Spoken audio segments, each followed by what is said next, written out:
भारत एक ऐसा देश है जहां क्रिकेट को धर्म माना जाता है, वहीं खिलाड़ियों को भगवान। लेकिन उस दिन उसी देश में पूरी दुनिया के सामने क्रिकेट को दफन कर खिलाड़ियों की रूह को जिंदा जलाया जा रहा था। उस आग की लपटें खिलाड़ियों की राख बनाने को बेताब थी और आलम यह रहा कि आधे मैच में ही भारत को हार का मुंह देखना पड़ा, क्योंकि चंद पैसों के लिए भारतीय खिलाड़ियों ने क्रिकेट की बलि चढ़ा दिया था। और यह दिन भारतीय क्रिकेट के लिए काले दिन के रूप में याद किया जाता है, क्योंकि यह एक ऐसी घटना थी जिसने भारतीय क्रिकेट की छवि को क्षतिग्रस्त किया था। यह बात है साल 1996 की, जब इंडिया और श्रीलंका के बीच वर्ल्ड कप का सेमीफाइनल मुकाबला खेला जाना था। स्टेडियम में लोगों का ऐसा हुजूम उमड़ा था, लग रहा था कि आज ऑक्सीजन की कमी पड़ने वाली है। दुनिया का सबसे ज्यादा कैपेसिटी वाला कोलकाता के ईडन गार्डन का ऐतिहासिक मैदान भी लोगों के हाहाकार से हाप रहा था। ऐसे हालात में टॉस होता है। भारतीय कप्तान अजहरुद्दीन ने टॉस जीतकर पहले गेंदबाजी करने का फैसला किया। इस फैसले ने 15 साल बाद अजहरुद्दीन के दामन पर दाग लगाने का काम किया। उसकी चर्चा हम आगे करेंगे।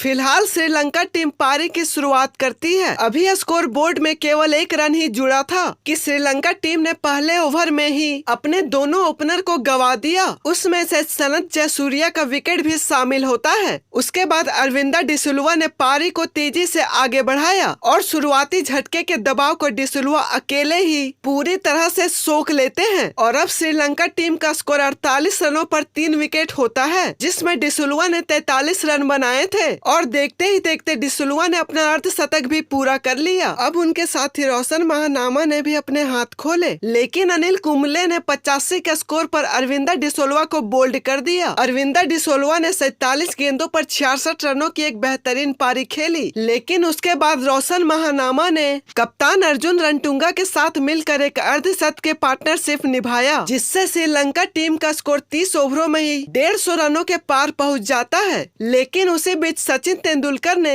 अर्जुन रणतुंगा को 168 के स्कोर पर आउट कर दिया। कप्तान अर्जुन रणतुंगा ने 35 रन बनाए। उसके बाद जैसे तैसे श्रीलंका टीम ने 50 ओवरों में 8 विकेट के ऊपर 251 रनों का टारगेट खड़ा करती है, जिसमें जवागल श्रीनाथ को सबसे ज्यादा 3 विकेट मिले और सचिन तेंदुलकर को 2 विकेट, तो वहीं कुंबले और प्रसाद को 1-1 विकेट मिला। भारतीय टीम ने पूरे टूर्नामेंट में शानदार प्रदर्शन किया था, लेकिन भारत के बैटिंग के दौरान एक ऐसा खेल खेला गया जिसने पूरे खेल का खेल ही पलट कर रख दिया। उस आग की लपटें खिलाड़ियों की राख बनाने को बेताब थी। अब भारतीय पारी की शुरुआत होती है और सचिन तेंदुलकर ने पहले ओवर की आखिरी गेंद पर एक जोरदार चौका जड़ दिया, जिससे पूरे दर्शकों में उत्साह का माहौल छा गया। लेकिन अगले ही ओवर की आखिरी गेंद पर भारत को नवजोत सिंह सिद्धू के रूप में पहला झटका लगा, लेकिन सचिन तेंदुलकर एक तरफ से शॉट खेले जा रहे थे। जब तक सचिन तेंदुलकर क्रीज पर थे, भारत यह मैच आसानी से जीत रहा था और अब तो उनके साथी संजय मांझेकर भी बखूबी उनका साथ निभा रहे थे। सब कुछ ठीक चल रहा था। भारतीय टीम का स्कोर 23 ओवरों में 98 रनों पर केवल 1 विकेट ही होता है, लेकिन तभी जयसूर्या की गेंद पर सचिन तेंदुलकर स्टंपिंग आउट हो जाते हैं। इस विकेट के गिरते ही पूरे स्टेडियम में सन्नाटा पसर गया। सचिन तेंदुलकर ने 68 रनों की बेहतरीन पारी खेली। सचिन को पवेलियन जाते देख कमेंटेटर टोनी क्रेग ने कहा कि क्या यह एक अंत की शुरुआत सिद्ध होने वाला पल है, लेकिन उस वक्त यह टोनी क्रेग को भी नहीं पता था कि यह एक सटीक भविष्यवाणी है, क्योंकि उसके बाद भारत की बल्लेबाजी ताश के पत्तों की तरह बिखर गई। सचिन के आउट होने के बाद अब अजहरुद्दीन मैदान पर आते हैं। अभी स्कोर बोर्ड में केवल 1 रन ही जुड़ा था कि अजहरुद्दीन बिना कोई रन बनाए धर्म सेना को एक आसान सा कैच थमाकर पवेलियन वापस चले जाते हैं। अजहरुद्दीन का आउट होना बड़ी बात नहीं थी, लेकिन जिस प्रकार से उनका बॉडी लैंग्वेज था वह वाकई हैरान करने वाला था। और उसका आलम यह रहा कि जयसूर्या ने संजय मांझेकर को बोल्ड कर दिया। तभी जवाकर श्रीनाथ को बल्लेबाजी में प्रमोट किया गया,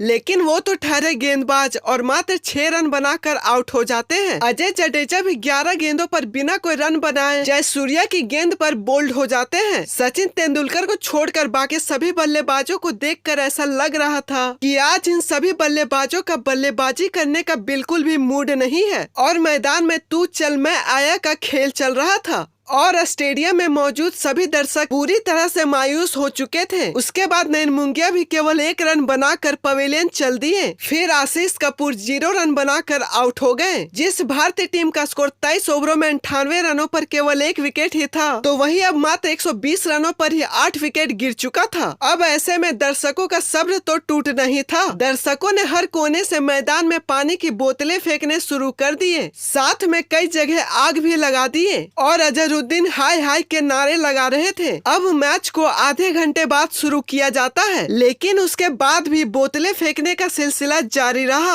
और एक बोतल श्रीलंकाई प्लेयर को जा लगी, जिस पर श्रीलंकाई कप्तान अर्जुन रणतुंगा ने अंपायरों से शिकायत किया। अंपायरों ने मैच को पूरी तरह से रोक दिया और श्रीलंका को विजेता घोषित कर फाइनल का टिकट दे दिया। फिर क्या, उसके बाद विनोद कांबले की ये रोती हुई तस्वीर आज भी लोगों के जहन में जिंदा है। आज से 15 साल पहले नवंबर 2011 में विनोद कांबले ने एक न्यूज को इंटरव्यू देते हुए बताया कि वो मैच पूरी तरह से फिक्स था, क्योंकि टॉस जीतकर पहले गेंदबाजी करने का फैसला मुझे बिल्कुल भी सही नहीं लगा और न जाने ये किसका फैसला था। और साथ में यह भी बताया कि जब मैं क्रीज पर खेल रहा था तो सभी खिलाड़ी आकर मुझसे बोल रहे थे कि यह मैच हम जीत रहे हैं, लेकिन लगातार विकेट दिए जा रहे थे और इस मैच के बाद मुझे संन्यास लेने के लिए बहुत ही दबाव बनाया गया। इस मैच को मैं जिंदगी भर नहीं भूल सकता। साथ में जिस मैच के बाद मेरे करियर को बर्बाद किया गया, क्योंकि उस दिन मेरा सपना टूटा था, करोड़ों भारतीय फैंस का सपना टूटा था। इसके बाद श्रीलंका टीम फाइनल में पहुंचकर ऑस्ट्रेलिया को हराकर 1996 वर्ल्ड कप का विजेता बन जाती है।